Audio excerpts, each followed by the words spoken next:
The dog trainers actually train the dog to perform and behave, and they kind of use all significant scientific, research results how to gain something from dogs, how to get something from dogs. And oftentimes we think that the leadership position of the man is to be developed through have a dog obey to the man. That's pretty old school. Training the dog to sit, lay down, give you paws, roll up, jump, say something. It's not difficult. It's not different than training a lion in circus or training, the elephant in circus. So training the dog to do something so it can be rewarded by the food is just a path of us gaining a leadership position through, breaking the dog's will by using a food as blackmailing the dog. So if you will sit, I will give you the food, or I will pet you, and then if you lay down, I will give you the food. And then the dogs will, by sitting, get in that nice emotional engagement, because by sitting he already connects sitting with the food, so he will feel like when sitting he's getting the food, even though the food is not present anymore. And it's again proved by the Pavlov's experiment. But also what's proved by the Pavlov experiment is that conditioning of this kind is not something that's sustainable. It's easy forgotten. It's very easy forgotten, if not oftentimes repeated and kind of remembered. So if the dog doesn't remember, what we need to do is actually create a surrounding for the dog. So the reaction of the dog to the surrounding will be behavior that we want to gain from dogs. So if we want a calm dog, if we want to, because according to the nature, you don't want to do nothing that's not important to the life. So the nature has a very simple rules, and those rules, the basic rule of the nature would be like, use a minimum amount of energy to gain a maximum result from it. So that basic rule of the nature applied to the dogs would be perform whatever is needed to be performed, so you can gain from this relationship that you have with family 3 things: food, shelter, and social interaction, belonging to the community, or it's not a pack, because the community in between a man and dog is created in between 2 species.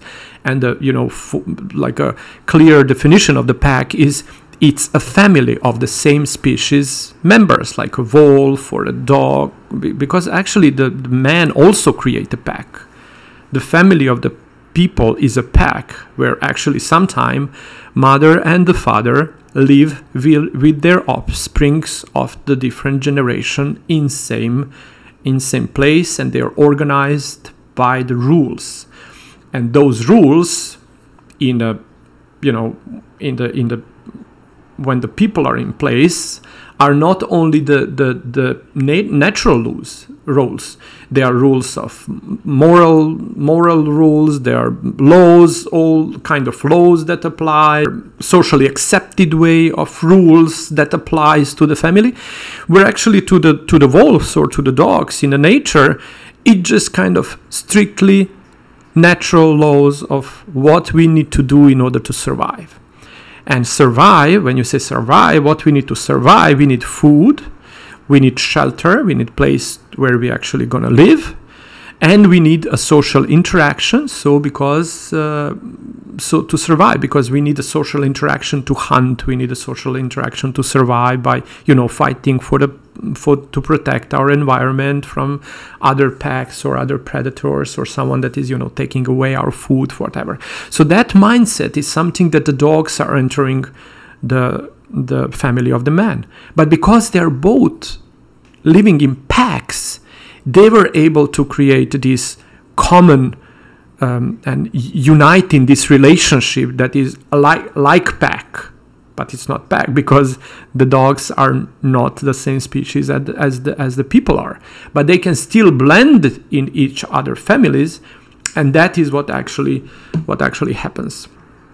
Now, if we want to train dogs, we actually want to claim our leadership position by blackmailing the dog. And we think that if we will teach them how to sit, how to go next to us, how to go here, how to do that, how to do this, that they're going to obey. And once they obey, we're going to have them listen to us. But that's not how you go. That's oftentimes you have trainers that are, either using like a positive enforcement or negative enforcement. Both of those things are enforcement, and it doesn't create. It would create like a good memory of the dog when he sits. Will he sit because he's gonna get food, or he sit because he's gonna get slapped? He's gonna teach how to sit, either through the positive reinforcement or to negative reinforcement. But still, it's enforced. What we want to enforce in dogs are the good memories towards interaction with something that can help us create a better environment for the life next to the dog. So because of that, we want to enforce and learn dogs to behave nicely with the groomers, with the veterinarians, around those kind of things that create a harmonious structure in between dog and man. And training towards those kind of memories is great, but training towards usually accepted way of, we think that through the gain of dogs obeying to our rules, we're gonna gain a leadership position because we're gonna blackmail them. That's kind of, in my point of view, is kind of same as creating a circus animal, and it's actually creating a clicking bomb. It's a question just when it's going to explode.